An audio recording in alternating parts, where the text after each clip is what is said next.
Well, Bruce, did you feel that you owe this show, this Greek show, to the fans? Because the previous one was cancelled due to Janick injuries. Yeah, well, we had to drive a long way from England all the way to Greece and back again just for one show. So, but we don't mind doing it. It's a thank you to the Greek fans. It was unfortunate the show got cancelled, but this way, you know, I think everything's going to be okay. And hopefully we will not have this fireworks stuff. Do you remember what happened the previous time you visited Athens? Yeah, I just have something. I don't like it when people get hurt at concerts. And this is really dangerous. I mean, so people can lose their eyes or their limbs and stuff. This kind of shit is really dangerous, and everybody could see what happened at Roskilde, and all those people were killed. The same thing with fireworks and stuff. It's really scary, for the audience, and if people are freaking out in the audience, on stage we can't do our jobs, because we're worried about them. Well, how many gigs are left till the end of the tour? This is it. This is the end, and as I know, is the Rock in Rio or something like that? Yeah, there's some shows in January in Buenos Aires, Chile, Mexico City, and Rio. And as I know, you're gonna record a live in Rio, and you're gonna release a DVD, a live album. That's correct. Yeah. And why did you decide to release the live performance in Rio and not the Earl's Court or the Madison Square Garden, which were a good success, as I know? Because Rio is just such a great event, and I think there's going to be maybe, I don't know, there's going to be more people in Rio than anywhere else that we're playing this year. And Rio is a great place to film a DVD. It's, they're filming it anyway. They have 16 cameras there already. The whole thing is set up for filming. Filming at Earl's Court and filming at Madison Square Garden is actually a pain in the ass. Well, the previous time that you played in Rock in Rio, 1984, as I know, was the last time that Maiden was not at the top of the bill, but you did support Queen, right? Yeah. Is there a chance to see Maiden supporting any other band in the future, or that will never happen? I have no idea. It depends if it's a festival sort of situation, but I can't think of a band who would want us to support them. Well, Bruce, everybody knows that a lot of pressure is imposed on Maiden. I mean, managers, fans, labels want a lot of things from you. Does these things allow you to have fun on stage, to have fun away when you're making music? Oh, yes. In fact, we probably have more fun when we're making music than any other time, because when we're on stage for 2 hours, it's the only time the phone can't ring. So what do you prefer, being on the stage and performing live, or being in the studio and working on new ideas? I don't like being in the studio, but I do like working on new ideas. To work them on mind or something like that, not the studio? Yeah, writing. I like the excitement of writing a new song and imagining how it's going to turn out, and I like the imagination process. Working in a studio is quite the opposite. The inspiration is all in the song, and it's the inspiration that I'm addicted to. The executing the song in the studio is more painstaking, and actually it's just bloody boring sometimes. You take your dream and your vision and you watch it get broken down into tiny pieces and stuff, and there are producers love that. So that's why we have a producer. That's their work. Yeah, that's what they love that. That's their inspiration, and I'm glad they exist, because I can't do what they do. I have no real interest in it. Well, Bruce, do you perceive this huge success of Brave New World as a revenge to everybody who said that Maiden have nothing to offer to the music of today that Maiden are dead? Well, it gave me a certain amount of satisfaction doing a great album like Brave New World with Maiden. A lot of people made predictions that, you know, that we were only getting back together, you know, for some money and the album would be shit, or that Brave New World would sound like Chemical Wedding, or that, you know, all this stuff. And it was funny because we knew when we started writing the song this was going to be a great Maiden album. And it's turned out fantastic. Well, metal is considered today totally uncool and outmoded. Do you think that Maiden can help in order to make metal popular again? I'm not sure whether I want metal to be popular again. Why not? I think metal is better when it's underground. I mean, also let's look. I mean, we've sold, you know, over 1.5 million albums. Yeah. You know, I don't mind being unpopular. Yeah. But do you think that in the year 2000, Maiden can still be influential to a new generation of musicians? Yes, because there are very few people out there doing what we do, and when people hear what we do, they're very interested in how we do it, how we get away with it, and the fact that it is different to everything that's going on at the moment. Well, Bruce, how do you choose the tracks that you perform live every night? According to which criteria have you chosen the set list? Well, and is it the same for every stop of the tour? Yes, it's pretty much the same set list every night. Basically, we chose songs which were maybe a little bit more obscure than normal. Like last year was definitely a greatest hits type thing. So this year we wanted to do not greatest hits, you know, a song really for people that had bought all the Iron Maiden albums. Also, your stage show always was and still is very impressive and expressive, I think. What does this happen? Is it so important, the stage show, for you? Yeah, it is. I think that the band's always had a reputation for putting on a good stage show, and I think if you can be a little bit creative with it, then it's fun, it's entertaining. It's what lifts the band out of being just another metal band, you know. As I know, in this tour you have many different support acts. There was not only one band who supported you, but I think that 10 or 12 bands played with you. Was it your decision to play with all these bands of different genres of metal? Yes, effectively.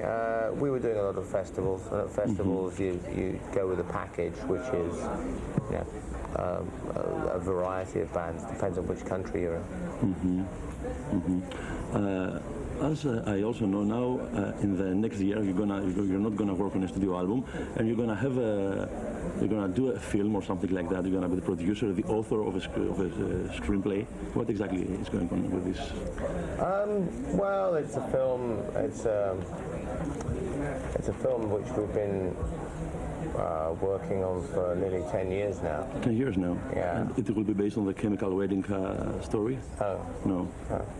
And really, I mean, it's basically one of the characters in it is the old black magician Aleister Crowley. And beyond that, I don't really want to say much more, except that we're raising the money for it at the moment, and the production company is a new company started by Terry Jones. From Monty Python? From Python, yeah. And you're going to have a role in that film? If I do, it'll be very small. You would like to have? I don't think there is a role for me in it, actually. Not the one that I could easily see. They want me to have the film company want me to have a role in it because it's going to sell some movies. Probably you could make some narration or something like that. Oh, I don't know what, you know. I mean, I'm involved in writing the script. I just want to get the budget together. I want to get, you know, and start the main actors. You know, I'm not interested in being a movie star. Well, I mean, I enjoy acting, but it's fun. But I don't want to be a movie star. I mean, get it. Even if I could be, which I couldn't. So. Είμαστε εδώ για μια ακόμα απονομή των Iron Maiden. Δουλεύω στην εταιρεία από την εποχή του No Prayer for the Dying. Λίγο ή πολύ έχετε δει και έχουμε δει αρκετές απονομές. Αυτή έχει μια ιδιαιτερότητα για μας στην EMI, όχι μόνο γιατί η Iron Maiden κάθε φορά που κυκλοφορούσε ένα δίσκο ήταν από τα συγκροτήματα και είναι που μας έκαναν ευτυχισμένους και εμπορικά και καλλιτεχνικά. Iron Maiden is a group that always made us happy in a commercial way and without feelings or feeling this. Η ιδιαιτερότητα του νέου δίσκου του Brave New World είναι ότι έγινε χρυσός μέσα σε 7 ημέρες. The most important thing about Brave New World is that it became gold within 7 days. Και είναι η πρώτη φορά που ένα single από ένα heavy metal hard rock συγκρότημα έγινε επίσης χρυσός στην Ελλάδα. And it's the first time that a single for a heavy metal group became gold in Greece for the first time ever. Μένοντας 4 εβδομάδες στο chart των singles στην Ελλάδα, πράγμα που γίνεται για πρώτη φορά. I stayed for 4 weeks in the chart, in the Greek chart for 4 weeks for the first time ever. Έχουμε λοιπόν εδώ, είμαστε για μια απονομή ενός χρυσού single και ενός χρυσού άλμπου. We're here to make an award for the gold single and gold album.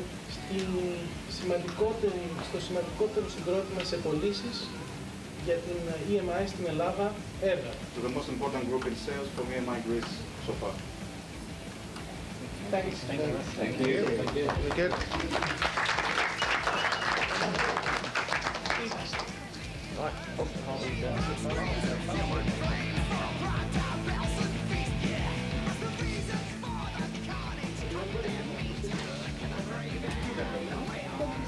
Thank you so very much.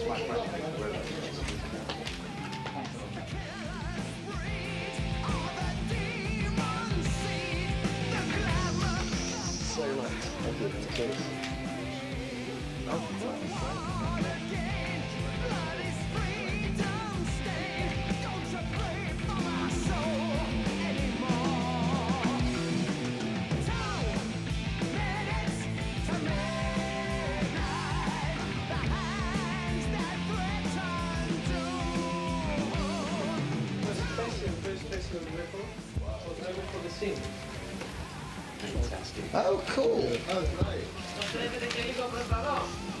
Είναι ένας δίσκος ειδικά για το single, για να μην τους δίνουμε άλλους σεξ. Πιο κάθετα λιγάκι, πιο κάθετα. Έτσι.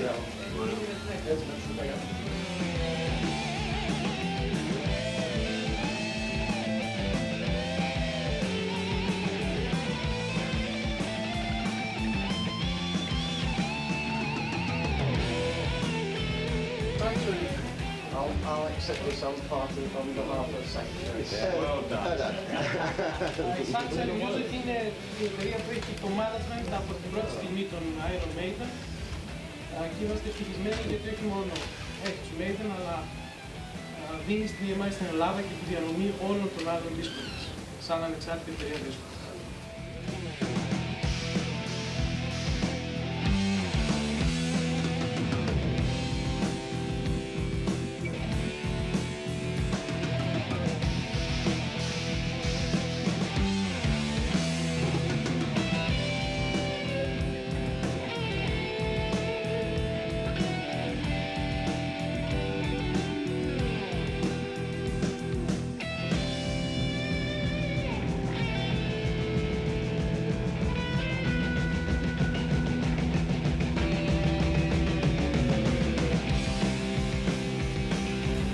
Excuse me. Kind of attention. Just like to say, on behalf of Iron Maiden and all of us and our management, and to our friends at EMI, in Greece that we really appreciate everything that you've done to us all over these years. We've had a great time every time we visit you, and you've done wonderful for the album, and this is a great honour to receive this gold disc and the single.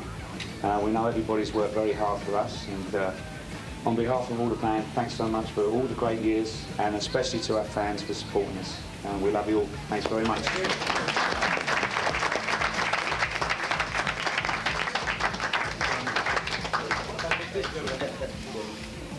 I'm taking mine on the plane with me home tomorrow.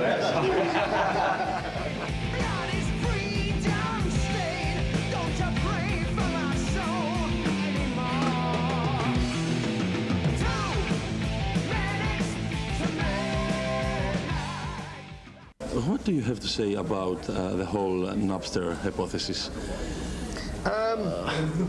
Oh, well.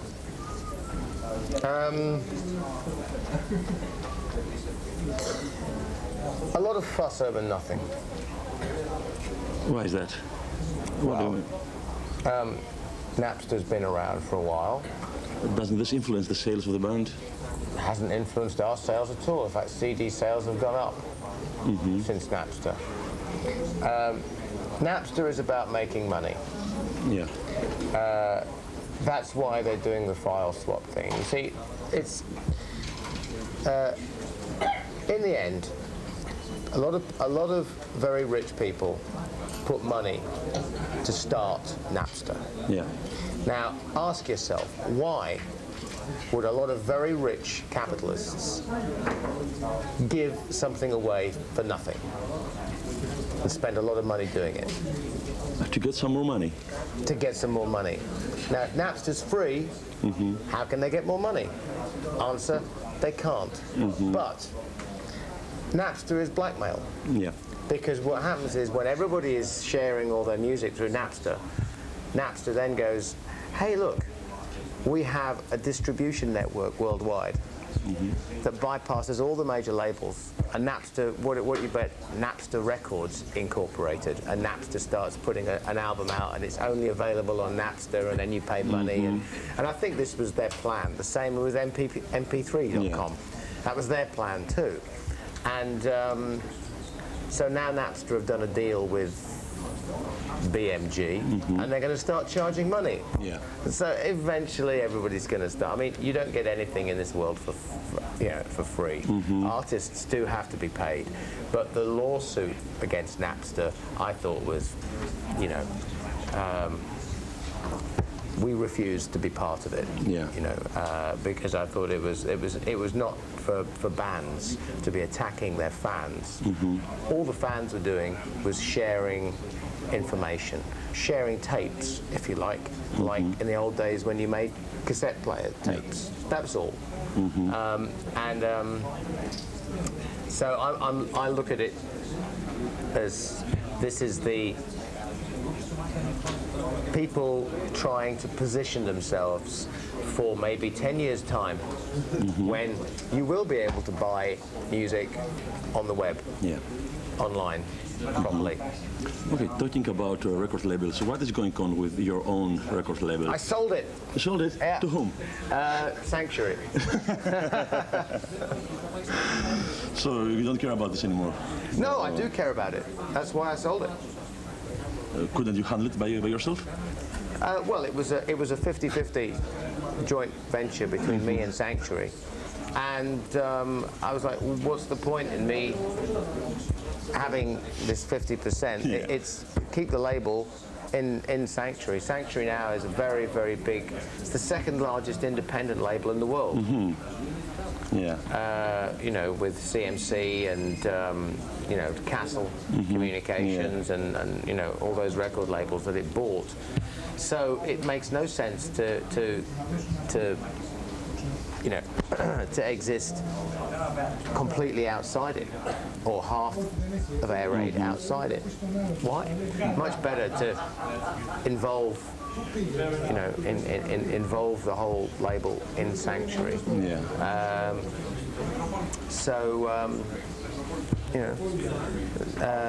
It's very expensive to make solo records and do all that kind of stuff that I do, you know, there's a from their position, Yeah. you know, they're only making half the money. Yeah. When I make a solo record, they sell it, they use their distribution, all their workers work on it, all the, you know, but they only make half the money. So I'm thinking, well, you know, and when the company was, Sanctuary was very small, Yeah. that was okay because I put in half the money and they put in half the money and we all, you know. Yeah. But, you know, when Sanctuary suddenly goes boom, it's worth, you know, $250 million. Then, you know, you have to say, well, really, by me selling the company to them, I think I guarantee myself a really good solo career as an artist. And let's face it, you know, I don't want to be a record company, you know, mogul or some bullshit like that. I'm an artist. The only reason I had Air Raid Records was because it gave me artistic freedom. Yeah. I still have that artistic freedom. You know? Yeah. We don't have more time. Your message to the Greek fans, Bruce? Well, we'll see you all, or most of you, later tonight. Have fun. Don't get hurt. I hope you really enjoy the show.